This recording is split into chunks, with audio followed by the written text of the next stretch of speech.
आपको लगेगा नहीं कि क्या हुआ, मैं कहां भ्रष्ट हुआ, ऐसी जगह खड़े हो जाओगे कि जान भी नहीं पाओगे कि मैं कहां चढ़ रहा था, दोबारा उत्साह भी नहीं आ पाएगा। अभी बच्चा ना तो लोक को जानता है, ना परलोक को जानता है, ना हित को जानता है, ना अहित को जानता है। अभी उसका ब्रह्मचर्य किसी काम लायक नहीं हुआ और वो उतर गया व्यभिचार में, क्या होगा उसका जीवन।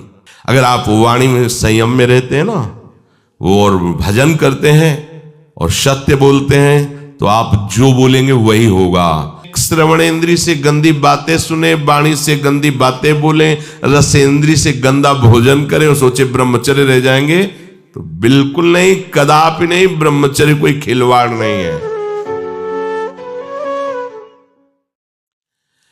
अब जो इस मार्ग पर, अध्यात्म मार्ग पर, आनंद मार्ग पर चलना चाहते हैं, तो उनको एक इंद्रिय के संयम के लिए पांचों इंद्रियों पर संयम करना होगा, ज्ञान इंद्रियों पर। एक बात सुधारने के लिए ब्रह्मचर्य का रक्षा तभी वो उपासक कर सकता है जब सर्वतोभावेन ब्रह्मचर्य होगा।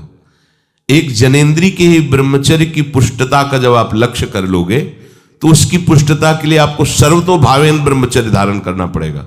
सर्वतोभावेन नेत्र का ब्रह्मचर्य, जो नेत्र किसी को भी देखकर भोग कामना कर लेते हैं, भोग बुद्धि से देखते हैं वस्तु को, व्यक्ति को, किसी को भी, ये नेत्र से व्यभिचार हो रहा है।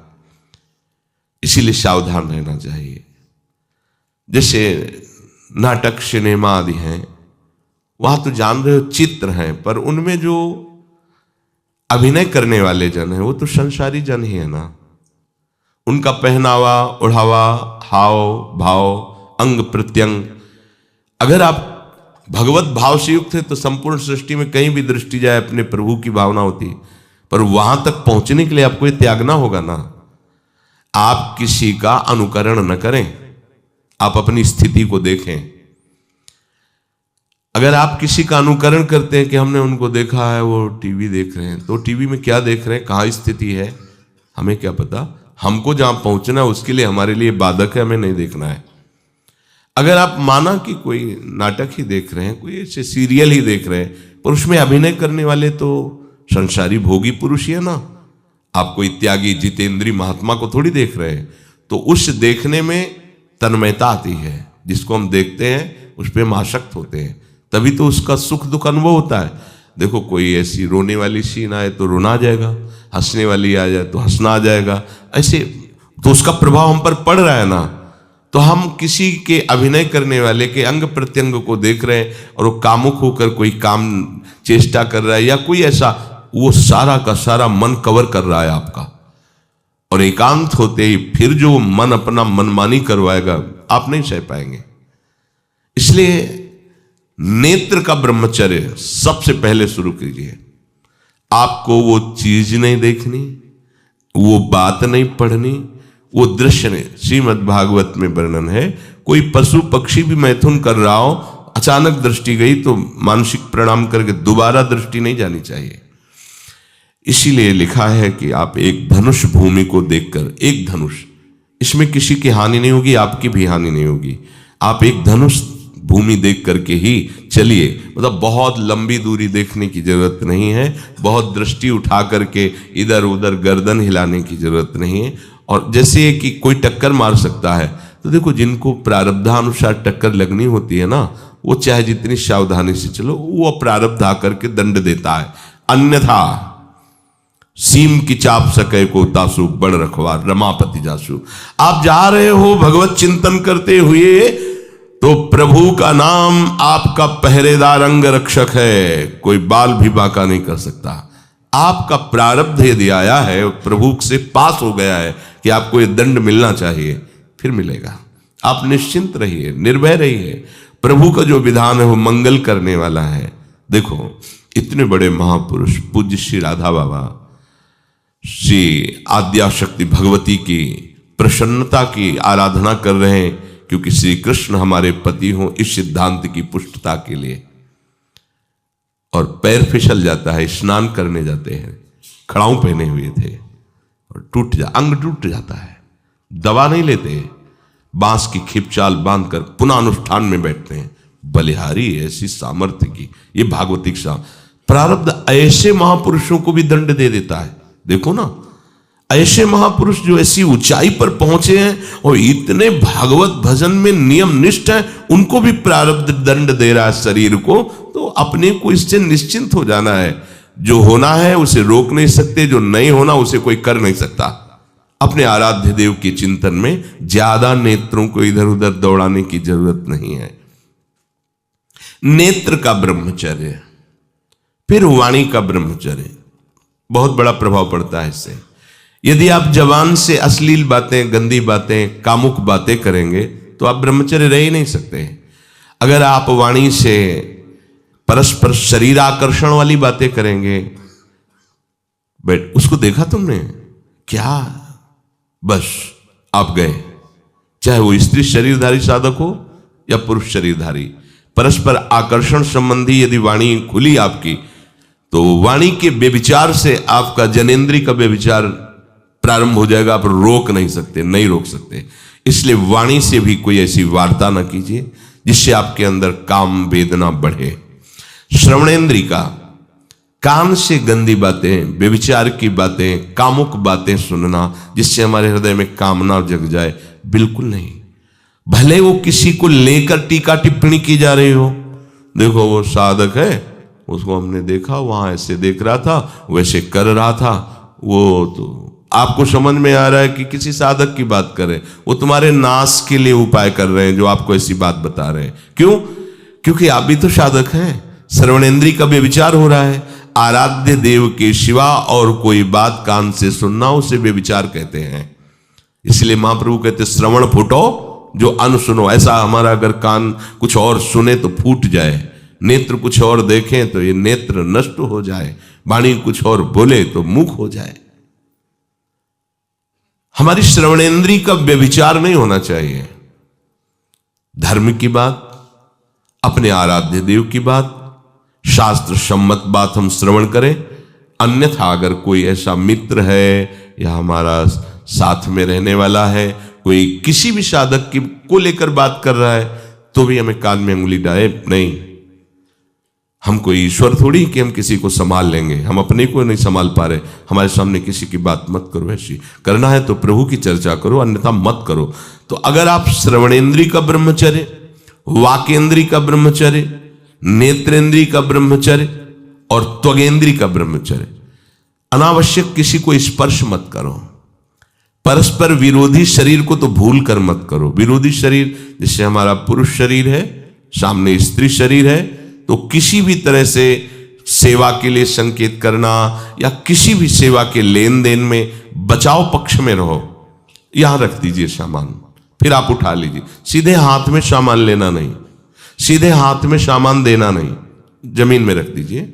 बहुत पवित्र है तो आप कुर्सी पे जो भी आसन उसका हाथ में लेने का नहीं।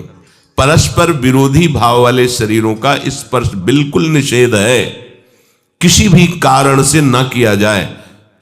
मान लीजिएगा ये बहुत मतलब आवश्यक है, यदि आप इसमें चूक कर गए तो धीरे धीरे आप फिसल के वहीं खड़े हो जाएंगे जहां से चढ़ना मुश्किल है।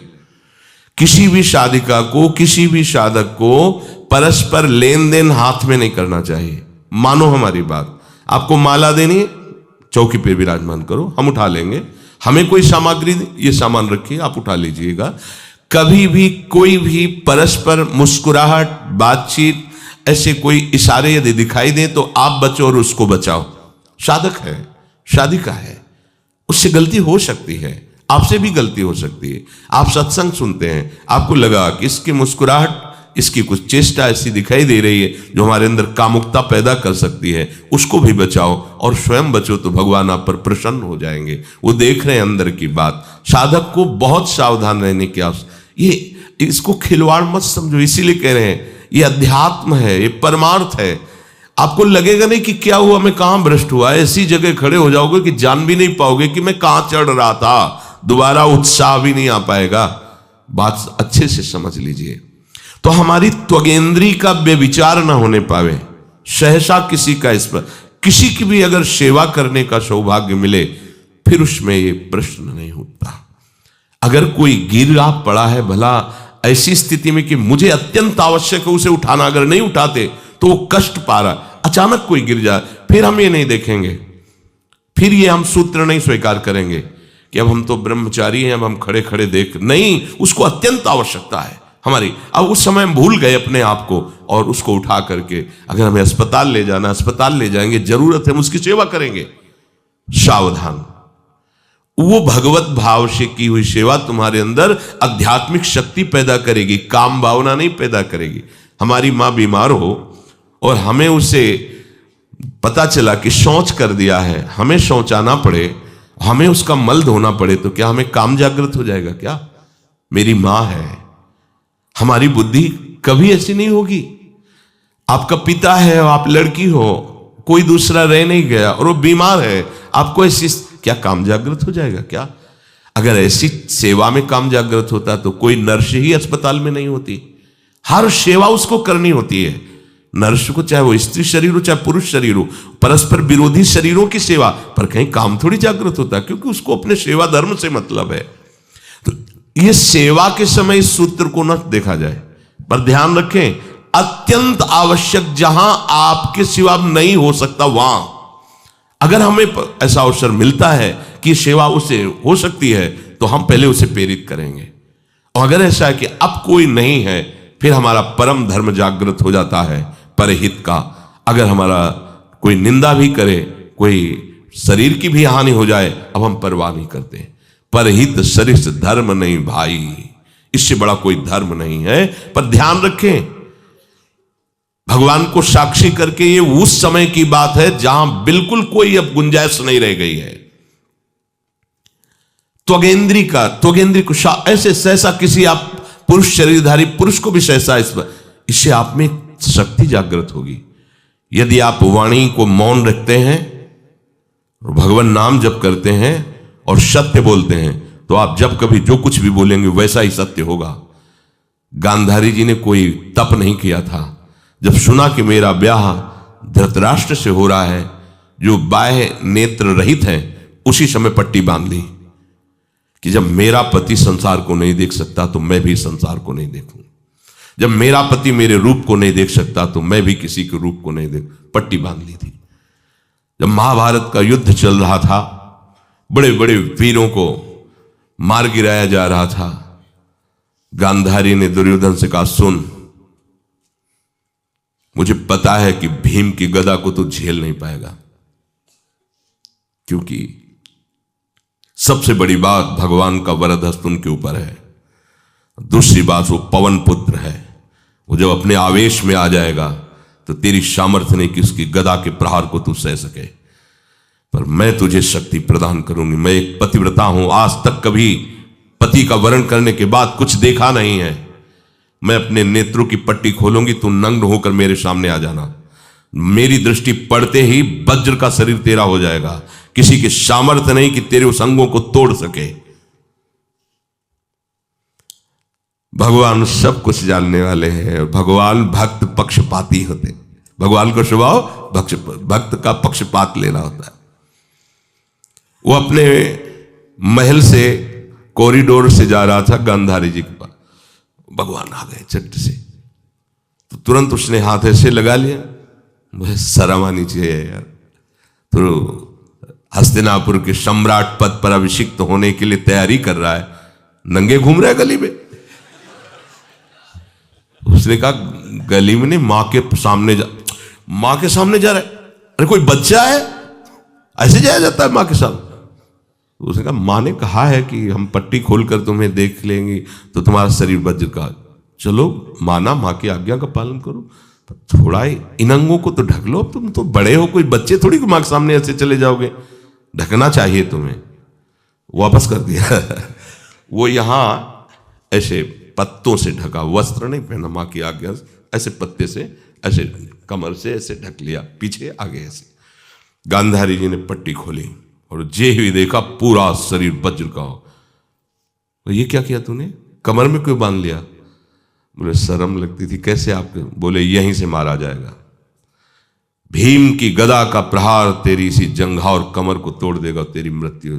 मान गई, प्रभु के विधान के आगे किसी का बल काम नहीं करता। गांधारी, ये केवल आंख में पट्टी बांधने की सामर्थ्य थी कि मेरा पति यदि अंधा है तो मैं भी किसी रूप को नहीं देखूंगी। अगर आप वाणी में संयम में रहते हैं ना, वो और भजन करते हैं और सत्य बोलते हैं, तो आप जो बोलेंगे वही होगा। पर ऐसा कुछ अनर्थ वो बोलता ही नहीं, क्योंकि ऐसा संयमी जान जाता है कि इन सब का फल भगवत प्राप्ति है, किसी को कष्ट देना नहीं है। एक एक इंद्री का जब आप ब्रह्मचर्य संयम करोगे तब आपका वीर संयम होगा। ध्यान रखना, आप नेत्रेंद्री से गंदे चित्र देखें, श्रवणेंद्री से गंदी बातें सुने, वाणी से गंदी बातें बोलें, रसेंद्री से गंदा भोजन करें और सोचे ब्रह्मचर्य रह जाएंगे, तो बिल्कुल नहीं, कदापि नहीं। ब्रह्मचर्य कोई खिलवाड़ नहीं है। जो ये तो हुआ इंद्रियों का, फिर आता है अंतःकरण का ब्रह्मचर्य। हमारा मन काम की तरफ तभी जाता है जब उसको निज सुख नहीं मिलता। ध्यान रखना, सृष्टि में जितने भी दुर्गुण दुराचार होते हैं उनमें दो प्रधान होते हैं, एक काम भोग और एक धन, और सब छोटी मोटी बातें हैं। प्रायः जितने भी हिंसा होंगी, जितनी भी भयानक घटनाएं होंगी, भयानक युद्ध होगा, उन दो में अंतर्गत ही होगा, दो के अंतर्गत ही होगा। या उसका कहीं ना कहीं काम से संबंध, स्त्री संबंध से या धन संबंध से है। चाहे जो भी घटना हो उसको देख लेना, प्रधानता दो में ही होगा, कंचन और कामिनी। कीर्ति में कीर्तिवान तो कोई कोई बिरले ही होते हैं, तो वो तो बहुत आगे की बातें हैं। पर प्रायः जितने भी युद्ध हैं, जितनी भी हिंसा है, जितना भी भयानक कुकृत्य है, इन दो में ही होता है। उपासक को ये बात समझनी चाहिए, मन को समझाना चाहिए, सच्ची मानी। मतलब वाणी में शब्द नहीं होता इन बातों को बताने का, यदि कहीं मन को समझाना चाहिए। देखो, अपने लोग उपासक हैं, हम जहां जहां आसक्त हो रहे हैं उसमें हमारे मन का केवल भ्रम है। शरीर के द्वारों में कहीं सुख है, घृणित द्वारों में कहीं सुख है। अगर सुख होता तो इनके भोगने के बाद हृदय कह देता कि अब कछु नाथ न चाहिए मोरे, शांत हो जाता। फिर ऐसा क्यों होता है कि उसको एक जगह तृप्ति नहीं होती, क्योंकि वहां सुख है नहीं। फिर सोचता है शायद उसमें हो, उसमें हो, उसमें हो। पूरे के पूरे युग के युग व्यतीत हो गए, कल्प के कल्प व्यतीत हो गए भोगते हुए, क्या सुख मिला? क्या स्त्री शरीर सोचता है पुरुष शरीर में सुख है, पुरुष शरीर सोचता है स्त्री शरीर में सुख है, या आदि आदि। अगर सुख होता तो पूरे ब्रह्मांड में पशु पक्षी कीड़ा मकोड़ा सब मैथुन धर्म से युक्त है, ये सब सुखी हो जाते हैं ना। जो जितना भोगा सकते उतना ही दुखी। देख लो, अशांत, क्लिष्ट, परेशान और पापाचरण युक्त, ये क्या है? मन को समझाइए। वैरागी भगवत मार्ग का पथिक मन के द्वारा ऑपरेशन करता है हर वस्तु का। ये सब, इसको ऐसा ना समझे कि बड़ी गुप्त बातें हैं। गुप्त बातें हैं प्रिया प्रीतम के दिव्य चिदानंदमय रहस्य की, ये गुप्त बातें नहीं, इनको समझो खोल करके। यदि आप किसी भी तरह से हस्तमैथुन आदि के द्वारा, गंदे दृश्य देख करके, गंदी क्रियाओं के द्वारा आप अपना नाश करते रहेंगे, तो ना आप इस लोक में सुखी रहेंगे ना परलोक में। मान लीजिएगा, ये बातें ना तो कही जाती हैं और ना सुनी जाती हैं और ना समझी जाती हैं। इसीलिए हमारा बहुत ही आगे की पीढ़ी जो सनातन धर्मावलंबी, जो भागवत, हर देश से महान भारत देश को क्यों कहा गया? ऐसा भी है कि अन्य देश स्वीकार किया जाता है कि वो हमसे धनी है, स्वीकार किया जाता है कि वैज्ञानिक तत्वों में भी वो हमसे आगे हैं, पर भारत को महान धर्मशाली देश कहा गया है। कोई भी किसी भी देश का धर्मगुरु हो हमारे देश में आएगा और हमारी ऋषियों के सूत्रों से ही अपने धर्म को पुष्ट करेगा। साप का मूल जड़ भारत धर्म का है। कहीं भी हो, कहीं भी देख लो, चाहे जिस देश का नाम लो, कहीं ना कहीं किसी भारत के ब्रह्म ऋषि की छाप लेकर के डोल रहा है। भारत भोग प्रधान देश नहीं है, भारत धर्म प्रधान देश है। यहां धर्म गुरुओं के द्वारा धर्म स्थापना करके चलाया जाता है। यहां आज जो हम समझ रहे हैं कि बाहरी परिपाटी हमारे भारत में आ जाए तो भारत आधुनिक और सर्वश्रेष्ठ देश माना जाएगा, कभी नहीं।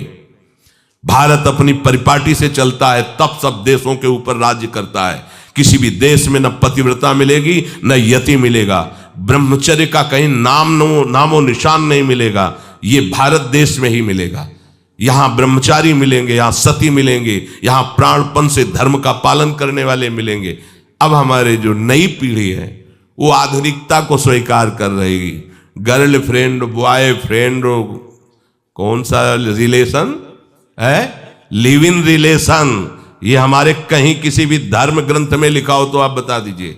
बाल्यावस्था से आज तक जितने भी धर्म ग्रंथों का स्वाध्याय हुआ कहीं भी लिखा हो तो ये बोलो सर्वनाश का स्वरूप है कि नहीं है। अभी बच्चा ना तो लोक को जानता है, ना परलोक को जानता है, ना हित को जानता है, ना अहित को जानता है। अभी उसका ब्रह्मचर्य किसी काम लायक नहीं हुआ और वो उतर गया व्यभिचार में। क्या होगा उसका जीवन, क्या होगा जीवन, चाहे वो स्त्री स्वरूप में चाहे पुरुष स्वरूप में हो। क्या बिना संयम के ये पशुता के व्यवहार से किसी की ना लौकिक उन्नति होती है ना परमार्थिक उन्नति होती है। पर कौन सुनेगा, यही कहा जाएगा पुराने जमाने के शास्त्रों को केवल वर्णन कर रहे हैं, ये क्या जाने आधुनिक जमाने को। तो आधुनिक जमाने की दशा क्या हो रही है, आंख खोल करके देखो। कोई बात नहीं, दोस्त बनाना कोई बुरी बात नहीं, इस बात को हम मानते हैं। स्त्री शरीरधारी पुरुष शरीर को मित्र बना सकता है, कोई दोष नहीं। पुरुष शरीरधारी स्त्री को मित्र बना सकता है, कोई दोष नहीं। लेकिन मित्र का क्या कर्तव्य होता है, कुपंथ निवार सुपंथ चलावा, कुमार्ग से हटा करके सुपंथ में चलाना, उसकी समस्याओं को दूर करके उसको आनंद में से युक्त करना, उसको सहयोग करना, ना कि शोषण करना। दोस्ती कहते हैं उसके दुखों को मिटा करके उसको शांति और सुख के मार्ग में ले जाना। इसीलिए ये जो आधुनिकता बढ़ रही है, ये जो खान पान गलत हो रहा है, ये जो दर्शन गलत हो रहा है, तो इस जमाने में ब्रह्मचर्य ये केवल शब्द ही लिखा मिलेगा, जीवन में नहीं मिलेगा। नए नए बच्चे व्यसन कर रहे हैं, नशा कर रहे हैं, गंदे आचरण कर रहे हैं। क्या होगा, कैसे आगे कोई समझेगा शास्त्र क्या है, धर्म क्या है, बल क्या है। आज नवयुवक 16 से 28 के बीच में कोई ऐसा नहीं दिखाई देता है जिसमें आध्यात्मिक थोड़ा भी बल हो, काम क्रोध आदि सहने की सामर्थ्य हो। अपने बूढ़े माता पिता को थप्पड़ मार रहे हैं, बूढ़े माता पिता को गाली दे रहे हैं, बूढ़े माता पिता जिन्होंने खवा पिला के इतना बड़ा, उन्हें अनाथालय भिजवाया जा रहा है, उनको छोड़ दिया जा रहा है। आप विदेश घूम रहे हैं, उनके खाने की व्यवस्था घर में नहीं। क्या है ये, आज आधुनिक विद्या का ये प्रभाव है। विद्या विनयम ददाति, जो अपने वयोवृद्धों की सेवा नहीं कर सकता वो क्या विद्या पढ़ा, जो दूसरों की रक्षा नहीं कर सकता क्या विद्या पढ़ा। क्या विद्या का यही स्वरूप है दूसरे का शोषण करना? क्या विद्या का यही स्वरूप है कि शराब पीना, ड्रग्स का ये नशा करना, ये क्या विद्या सिखाती है? वो कहा जाता है आज तो आधुनिक विद्या बढ़ रही। मुझे लगता है संयम में रहना ही विद्या का वास्तविक स्वरूप है। अपनी इंद्रियों को संयम में रखना, अपने को संयम में रखना, बुजुर्गों का, गुरुजनों का, शास्त्र का, भगवान का भय रखना हृदय में। ऐसा नहीं, आप तभी निर्भय हो पाओगे यदि शास्त्र का भय नहीं, भगवान का भय नहीं, धर्म का भय नहीं, तो फिर आप वहां पहुंच जाओगे जहां भय ही भय।